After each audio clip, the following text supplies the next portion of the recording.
आप सभी के बीच आकर आज एक अलग ही खुशी महसूस कर रहा हूं। शायद ऐसी खुशी बहुत रेयर ओकेजन होते हैं जब तन मन खुशियों से भर गया हो। और व्यक्ति के जीवन में कई बार ऐसी घटनाएं घटती है कि वो बेसब्री हावी हो जाती है। इस बार मेरे साथ भी ऐसा ही हुआ है। इतनी बेसब्री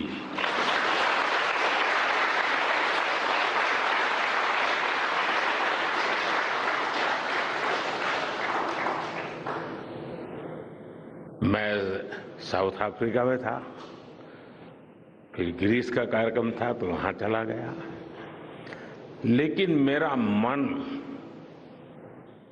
पूरी तरह आपके साथ ही लगा हुआ था।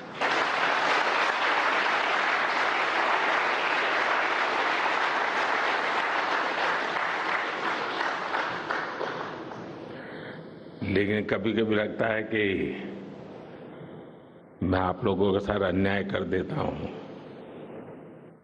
बेसब्री मेरी और मुसीबत आपकी। इतनी सवेरे सवेरे आप सभी को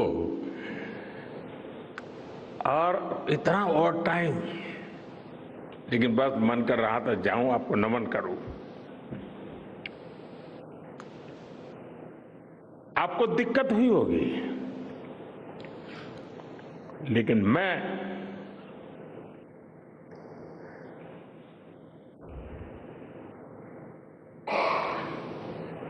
भारत में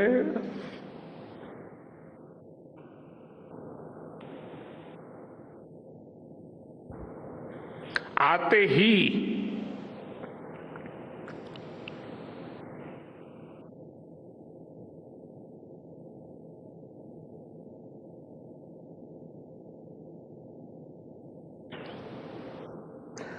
जल्द से जल्द आपके दर्शन करना चाहता था।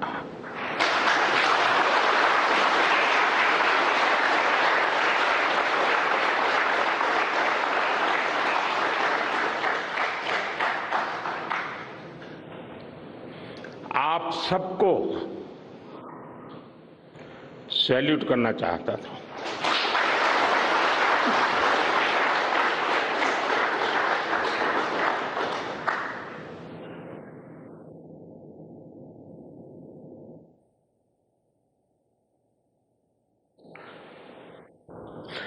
सैल्यूट आपके परिश्रम को, सैल्यूट आपके धैर्य को, सैल्यूट आपकी लगन को, सैल्यूट आपकी जीवटता को, सैल्यूट आपके जज्बे को। आप देश को जिस ऊंचाई पर लेकर गए हैं, ये कोई साधारण सफलता नहीं है। ये अनंत अंतरिक्ष में भारत के वैज्ञानिक सामर्थ्य का शंखनाद है।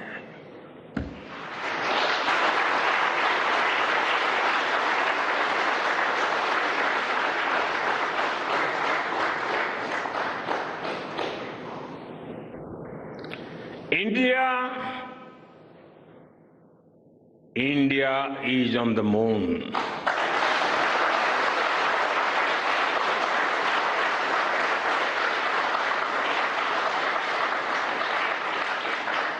We have our national pride placed on the moon.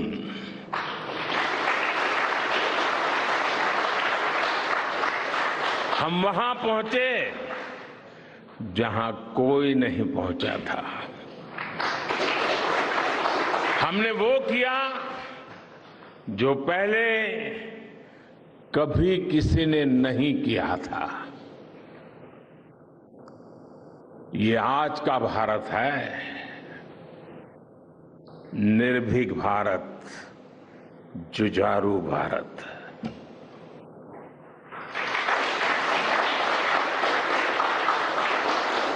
ये वो भारत है जो नया सोचता है, नए तरीके से सोचता है, जो डार्क जोन में जाकर भी दुनिया में रोशनी की किरण फैला देता है।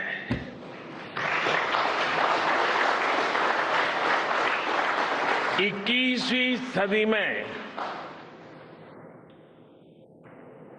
यही भारत दुनिया की बड़ी बड़ी समस्याओं का समाधान करेगा। मेरी आंखों के सामने 23 अगस्त का वो दिन, वो एक एक सेकंड बार बार घूम रहा है। जब टचडाउन कंफर्म हुआ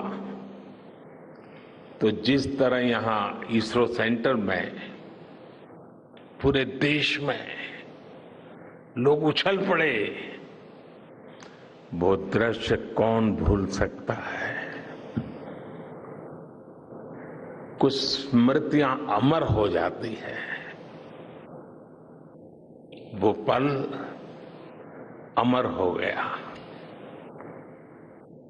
वो पल इस सदी के सबसे प्रेरणादायी क्षणों में से एक है। हर भारतीय को लग रहा था कि विजय उसकी अपनी है। खुद महसूस करता था। हर भारतीय को लग रहा था कि जैसे वो खुद एक बड़े एग्जाम में पास हो गया है। आज भी बधाइयां दी जा रही है, संदेश दिए जा रहे हैं, और ये सब मुमकिन बनाया है आप सबने, आपने।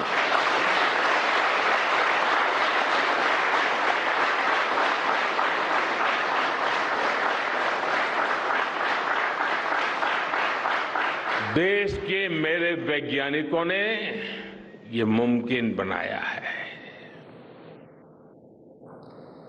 मैं आप सबका जितना गुणगान करूं वो कम है। मैं आपकी जितनी सराहना करूं वो कम है। साथियों, मैंने वो फोटो देखी जिसमें हमारे मून लैंडर ने अंगद की तरह चंद्रमा पर मजबूती से अपना पैर जमाया हुआ है।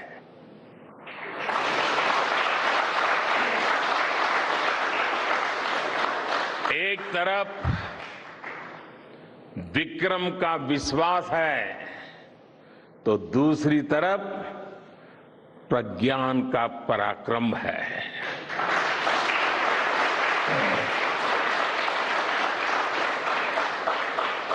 हमारा प्रज्ञान लगातार चंद्रमा पर अपने पद चिन्ह छोड़ रहा है। अलग अलग कैमरों से ली गई जो तस्वीरें अभी रिलीज हुई और मुझे देखने का सौभाग्य मिला, वो अद्भुत है। मानव सभ्यता में पहली बार धरती के लाखों साल के इतिहास में पहली बार उस स्थान की तस्वीर मानव अपनी आंखों से देख रहा है और ये तस्वीर दुनिया को दिखाने का काम भारत ने किया है।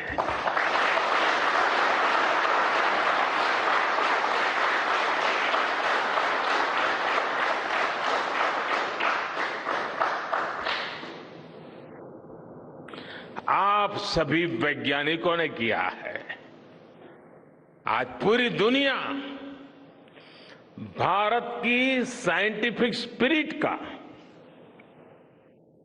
हमारी टेक्नोलॉजी का और हमारे साइंटिफिक टेम्परामेंट का लोहा मान चुकी है।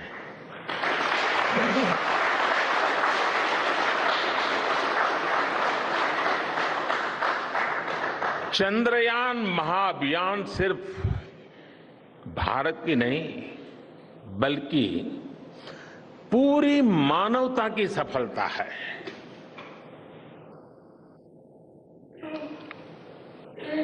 हमारा मिशन जिस क्षेत्र को एक्सप्लोर करेगा उससे सभी देशों के लिए मून मिशंस के नए रास्ते खुलेंगे। ये चांद के रहस्य को तो खोलेगा ही, साथ ही धरती की चुनौतियों के समाधान में भी मदद करेगा।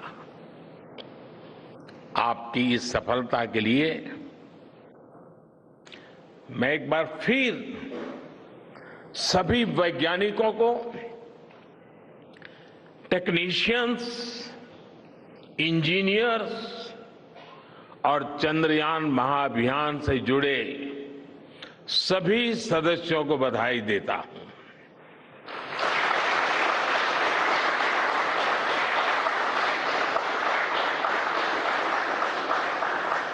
मेरे परिवारजनों,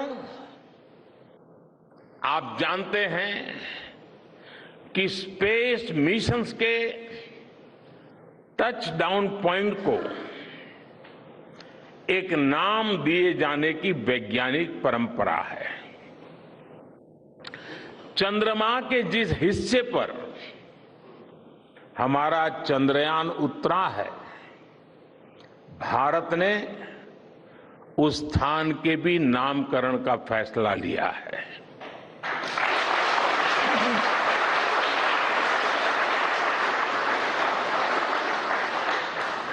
जिस स्थान पर चंद्रयान 3 का मून लैंडर उतरा है, अब उस पॉइंट को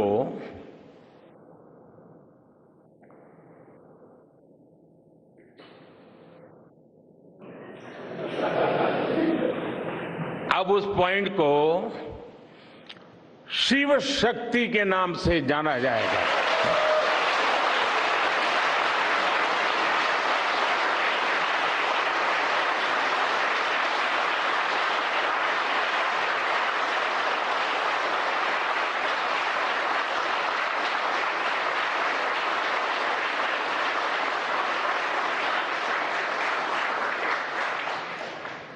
शिव में मानवता के कल्याण का संकल्प समाहित है और शक्ति से हमें उन संकल्पों को पूरा करने का सामर्थ्य मिलता है। चंद्रमा का शिव शक्ति पॉइंट हिमालय से कन्याकुमारी से जुड़े होने का बोध कराता है।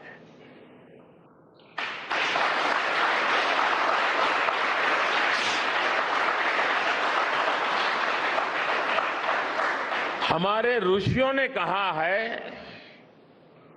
येन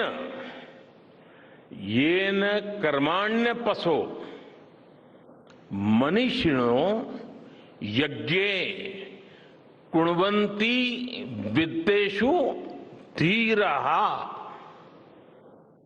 यत्पूर्व यक्ष्मन्तः प्रजानां तन्मे मनः शिव संकल्पम अस्तु।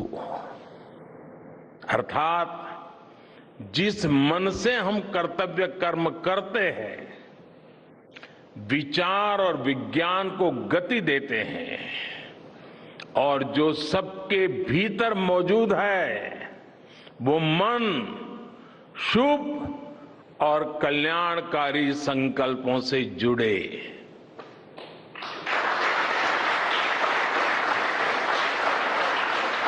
मन के इन शुभ संकल्पों को पूरा करने के लिए शक्ति का आशीर्वाद अनिवार्य है, और ये शक्ति हमारी नारी शक्ति है।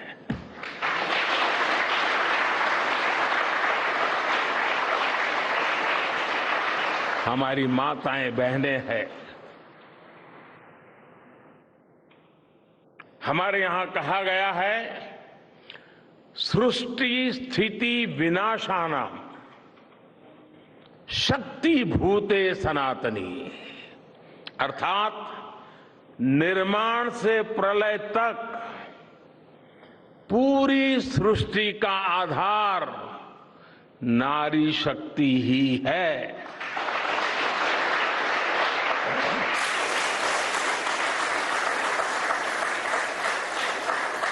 आप सबने देखा है, चंद्रयान 3 में देश ने, हमारी महिला वैज्ञानिकों ने, देश की नारी शक्ति ने कितनी बड़ी भूमिका निभाई है। चंद्रमा का शिव शक्ति पॉइंट सदियों तक भारत के इस वैज्ञानिक और दार्शनिक चिंतन का साक्षी बनेगा।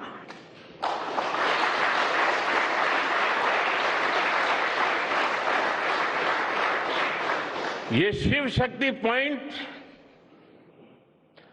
आने वाली पीढ़ियों को प्रेरणा देगा कि हमें विज्ञान का उपयोग मानवता के कल्याण के लिए ही करना है। मानवता का कल्याण, यही हमारा सुप्रीम कमिटमेंट है। साथियों, एक और नामकरण काफी समय से लंबित है। 4 साल पहले जब चंद्रयान 2 चंद्रमा के पास तक पहुंचा था, जहां उसके पदचिन्ह पड़े थे, तब ये प्रस्ताव था कि उस स्थान का नाम तय किया जाए। लेकिन उन परिस्थितियों में निर्णय लेने के स्थान पर हमने प्रण लिया कि जब चंद्रयान 3 सफलतापूर्वक चांद पर पहुंचेगा, तब हम दोनों पॉइंट का नाम एक साथ रखेंगे।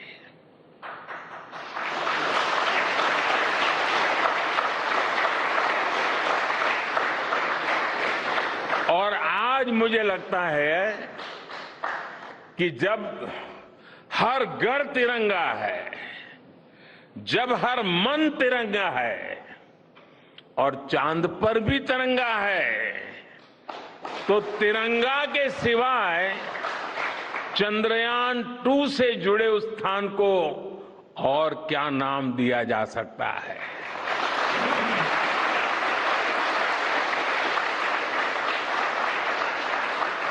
इसलिए चंद्रमा के जिस स्थान पर चंद्रयान 2 ने अपने पदचिन्ह छोड़े हैं, वो पॉइंट अब तिरंगा कहलाएगा।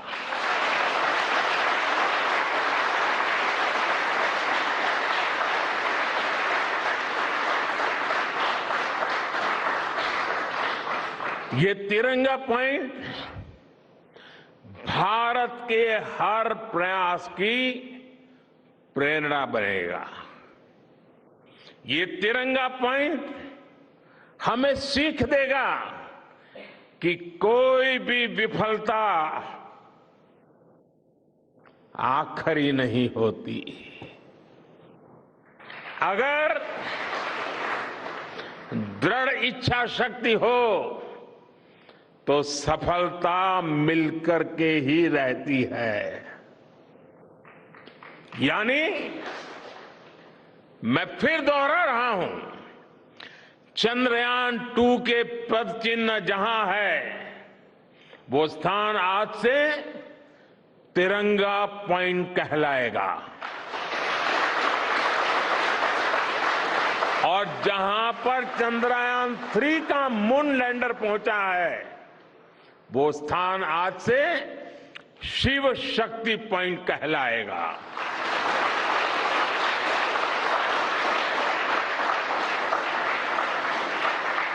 साथियों,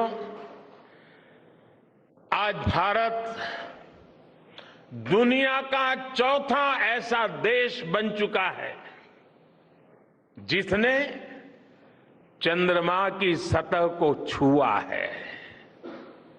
ये सफलता तब और अधिक बड़ी हो जाती है जब हम ये देखते हैं कि भारत ने अपनी यात्रा कहां से शुरू की थी।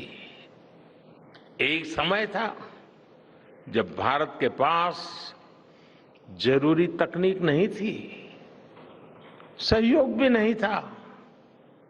हमारी गिनती थर्ड वर्ल्ड यानी थर्ड रो में खड़े देशों में होती थी। थर्ड वर्ल्ड थर्ड रो में खड़े हुए लोगों में होती थी। वहां से निकलकर आज भारत दुनिया की 5वीं सबसे बड़ी अर्थव्यवस्था बना है।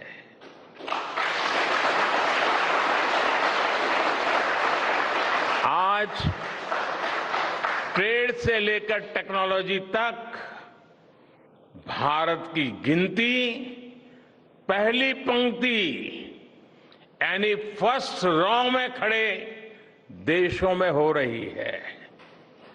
यानी थर्ड रो से फर्स्ट रो तक इस यात्रा में इसरो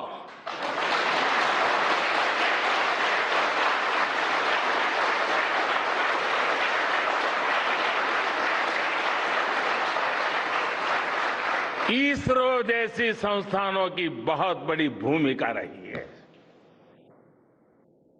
आपने आज मेक इन इंडिया को चांद तक पहुंचा दिया है।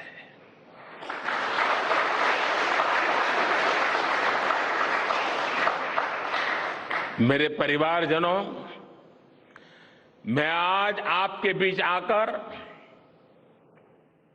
विशेष तौर पर देशवासियों को आपकी मेहनत के बारे में बताना चाहता हूं।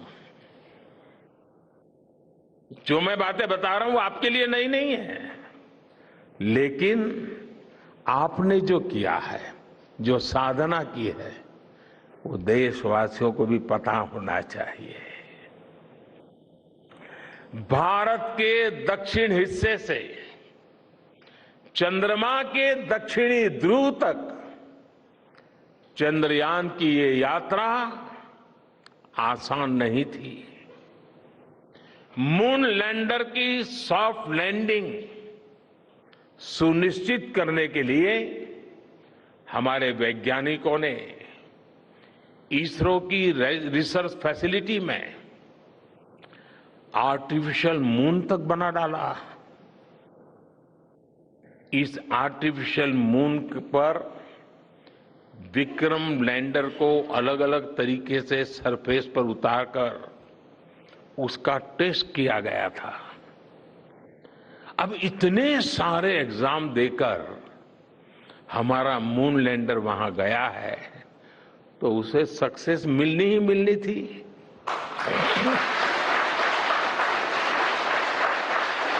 साथियों, आज जब मैं देखता हूं कि भारत की युवा पीढ़ी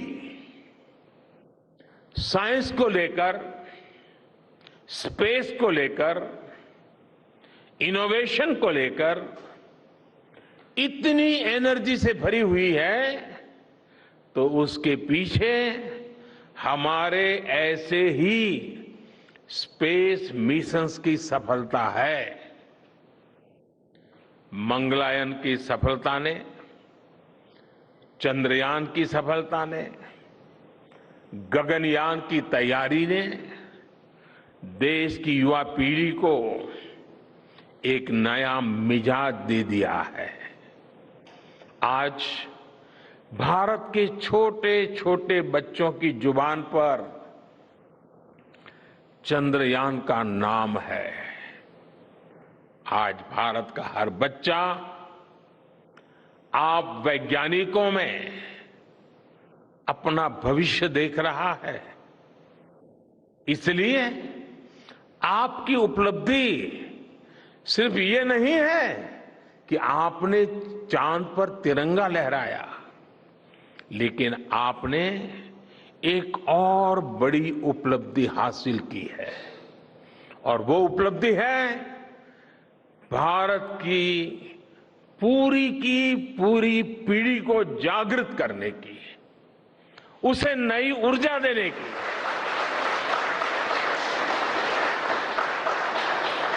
आपने एक पूरी पीढ़ी पर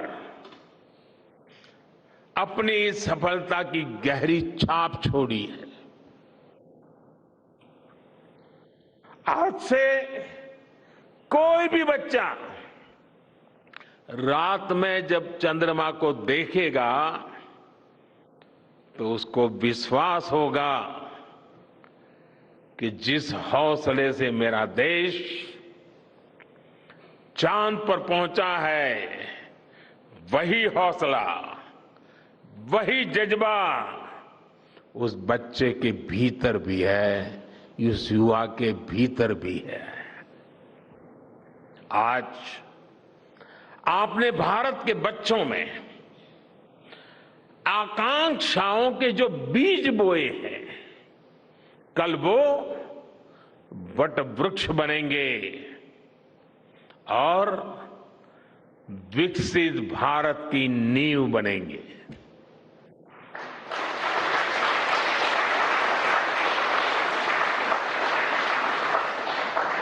हमारी युवा पीढ़ी को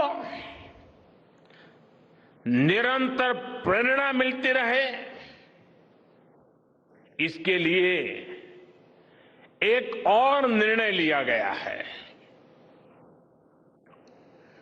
23 अगस्त को जब भारत ने चंद्रमा पर तिरंगा फहराया, उस दिन को अब हिंदुस्तान नेशनल स्पेस डे के रूप में मनाया जाएगा।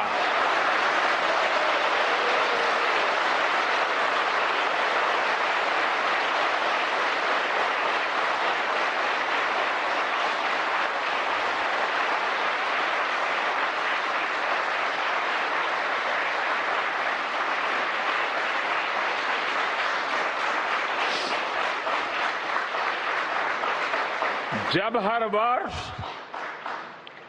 National space day science, technology और इनोवेशन की स्पिरिट को सेलिब्रेट करेगा, हमें हमेशा हमेशा के लिए प्रेरित करता रहेगा।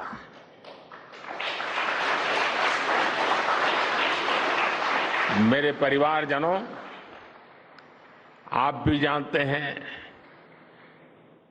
कि स्पेस सेक्टर का जो सामर्थ्य है, वो सैटेलाइट लॉन्च करने या अंतरिक्ष की खोज से कहीं ज्यादा बड़ा है। स्पेस सेक्टर की एक बहुत बड़ी ताकत है जो मैं देखता हूं, वो है ईज ऑफ लिविंग, और ईज ऑफ गवर्नेंस। आज देश में स्पेस एप्लीकेशंस को गवर्नेंस के हर पहलू से जोड़ने की दिशा में बहुत बड़ा काम हुआ है। आप लोगों ने जब मुझे प्रधानमंत्री के रूप में काम का दायित्व दिया, तो प्रधानमंत्री बनने के बाद मैंने भारत सरकार के जॉइंट सेक्रेटरी लेवल के ऑफिसर्स की स्पेस साइंटिस्ट के साथ एक वर्कशॉप करवाई थी और इसका मकसद ये था कि गवर्नेंस में, शासन व्यवस्था में ट्रांसपेरेंसी लाने में स्पेस सेक्टर की ताकत का ज्यादा से ज्यादा इस्तेमाल कैसे करें। तब किरण जी शायद हम लोगों के साथ काम करते थे। इसी का नतीजा था जब देश ने स्वच्छ भारत अभियान शुरू किया, शौचालयों का निर्माण शुरू किया, करोड़ों घरों को बनाने का अभियान चलाया, तो इन सब के मॉनिटरिंग के लिए, उसकी प्रगति के लिए स्पेस साइंस ने बहुत मदद की। आज देश में दूर दराज के इलाके में एजुकेशन, कम्युनिकेशन और हेल्थ सर्विसेज पहुंचाने में स्पेस सेक्टर की बहुत बड़ी भूमिका है। इन दिनों आजादी के अमृत महोत्सव के निमित्त जो जिले जिले में अमृत सरोवर बन रहे हैं, उसका भी टैगिंग, उसके भी मॉनिटरिंग स्पेस के द्वारा ही हो रही है। बिना स्पेस टेक्नोलॉजी के हम टेलीमेडिसिन और टेली एजुकेशन की कल्पना तक नहीं कर सकते। स्पेस साइंस ने देश के रिसोर्सेज के ऑप्टिमम यूटिलाइजेशन में भी बहुत मदद की है। हमारे देश के एग्रीकल्चर सेक्टर को ताकत देने में, मौसम का अनुमान लगाने में स्पेस सेक्टर जो मदद करता है, वो देश का हर किसान जानता है। आज वो देख लेता है अपने मोबाइल पर अगले सप्ताह मौसम का क्या हाल है। देश के करोड़ों मछुआरों को आज नाविक सिस्टम से जो सटीक जानकारी मिल रही है, वो भी आप ही की देन है। आज जब देश में बाढ़ आती है, कोई प्राकृतिक आपदा आती है, भूकंप आता है, तो हालात की गंभीरता का पता लगाने में आप सबसे पहले आगे आते हैं। जब साइक्लोन आता है तो हमारी सैटेलाइट्स उसका सारा रूट बताती है, सारी टाइमिंग बताती है और लोगों की जान भी बचती है, संपत्ति भी बचती है। और सिर्फ साइक्लोन के कारण जो संपत्ति बचती है ना, उसका अगर जोड़ लगा दें तो आज स्पेस का जो खर्चा है उससे वो ज्यादा हो जाता था।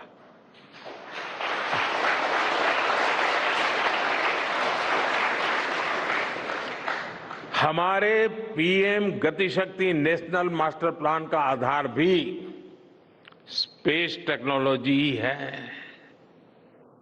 और आज दुनिया भारत के इस गतिशक्ति प्लेटफॉर्म का अध्ययन कर रही है कि प्लानिंग और मैनेजमेंट में ये प्लेटफॉर्म कितना उपयोगी हो सकता है। इससे प्रोजेक्ट्स की प्लानिंग, एजुकेशन और मॉनिटरिंग में काफी मदद मिल रही है। समय के साथ बढ़ता हुआ स्पेस एप्लीकेशन का ये दायरा हमारे युवाओं के लिए अपॉर्चुनिटीज भी बढ़ा रहा है, अवसर बढ़ा रहा है।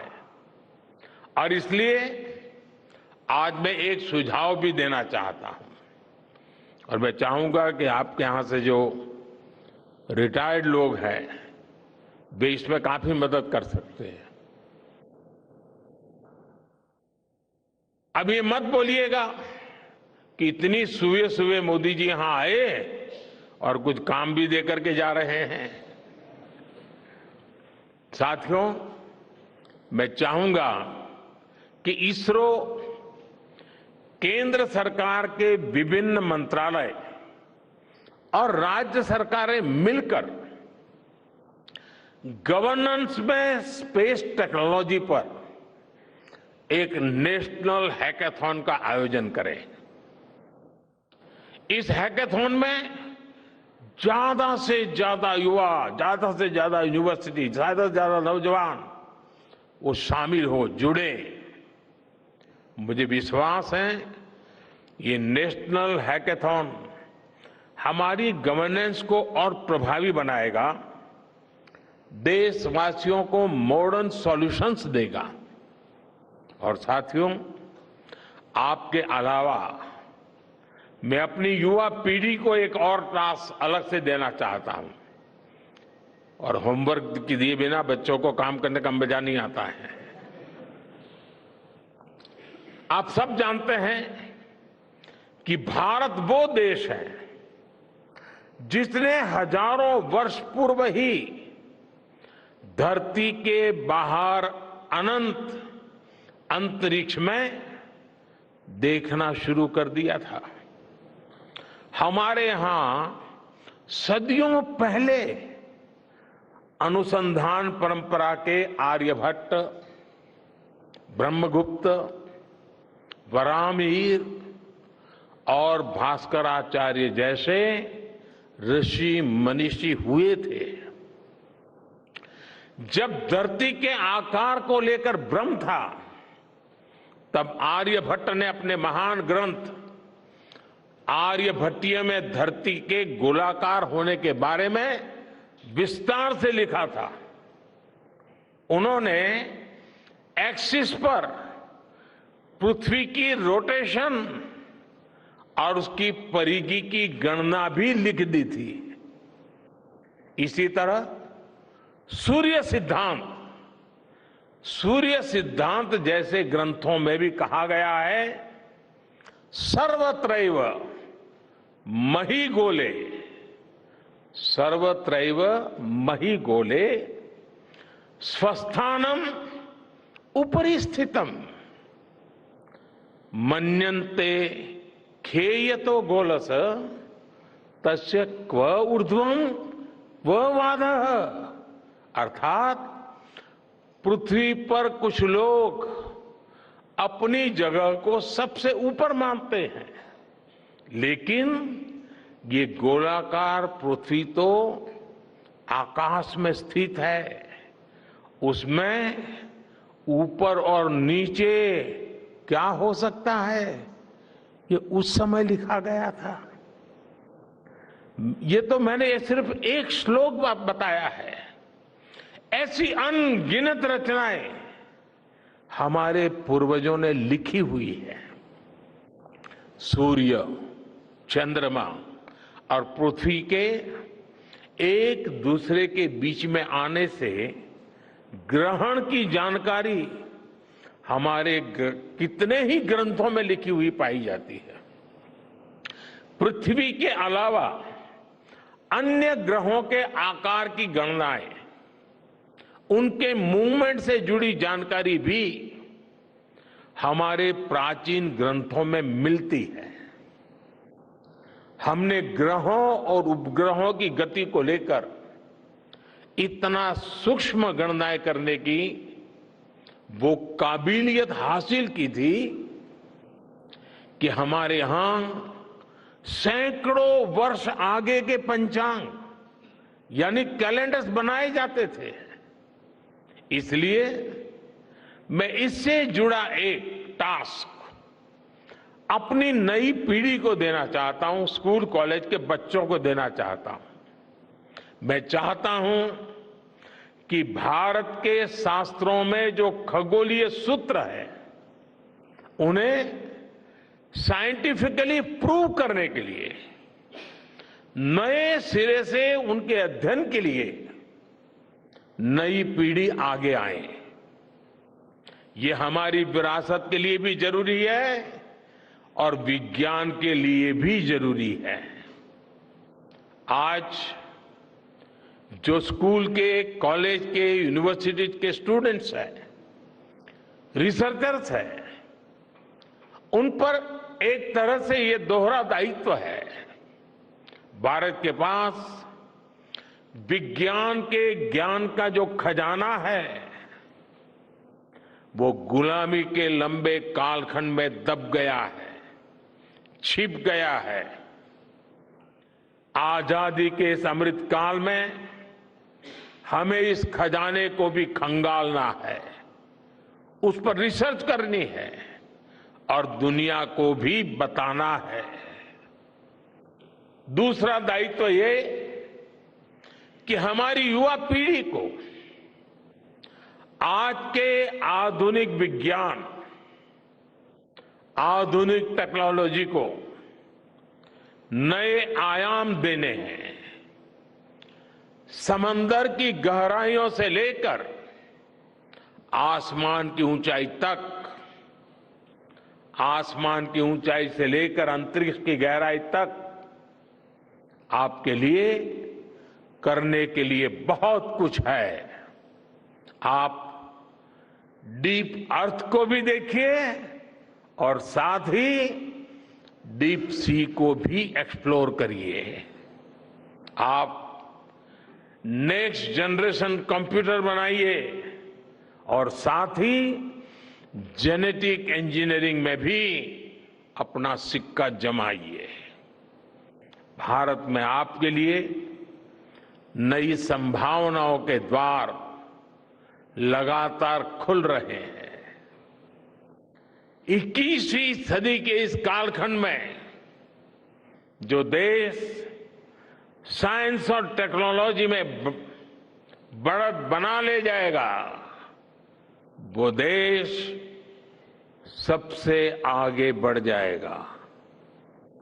साथियों, आज बड़े बड़े एक्सपर्ट्स कह रहे हैं कि अगले कुछ वर्षों में भारत की स्पेस इंडस्ट्री $8 बिलियन से बढ़कर $16 बिलियन की हो जाएगी।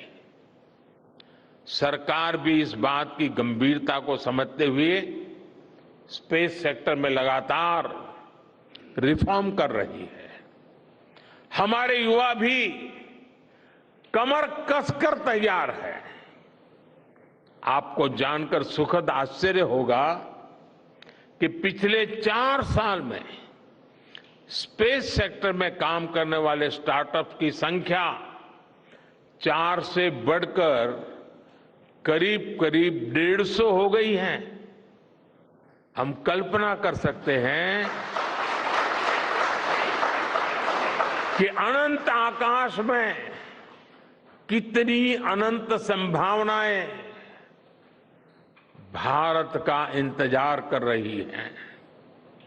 वैसे कुछ दिन बाद 1 सितंबर से माईगॉव हमारे चंद्रयान मिशन को लेकर बहुत बड़ा क्विज कंपटीशन लॉन्च करने वाला है। हमारे देश के स्टूडेंट्स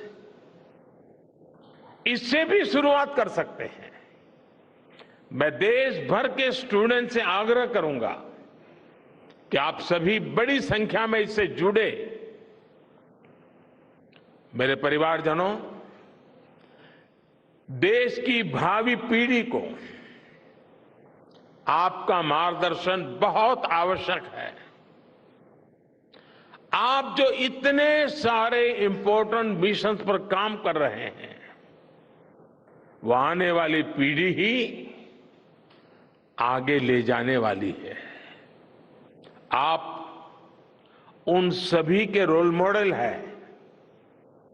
आपकी रिसर्च और आपकी वर्षों की तपस्या, मेहनत ने साबित किया है कि आप जो ठान लेते हैं वो आप करके दिखाते हैं। देश के लोगों का विश्वास आप पर है और विश्वास कमाना छोटी बात नहीं होती है दोस्तों। आपने अपनी तपस्या से विश्वास कमाया है।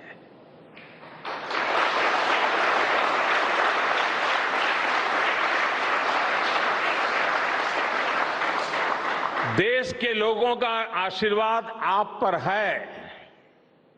इसी आशीर्वाद की ताकत से, देश के प्रति इसी समर्पण भाव से भारत साइंस एंड टेक्नोलॉजी में ग्लोबल लीडर बनेगा। और मैं आपके बीच बड़े विश्वास के साथ बताता हूं, इनोवेशन की हमारी यही स्पिरिट ही 2047 में विकसित भारत के सपने को साकार करेगी। इसी विश्वास के साथ मैं फिर एक बार आप सबके दर्शन करके पावन हुआ हूं।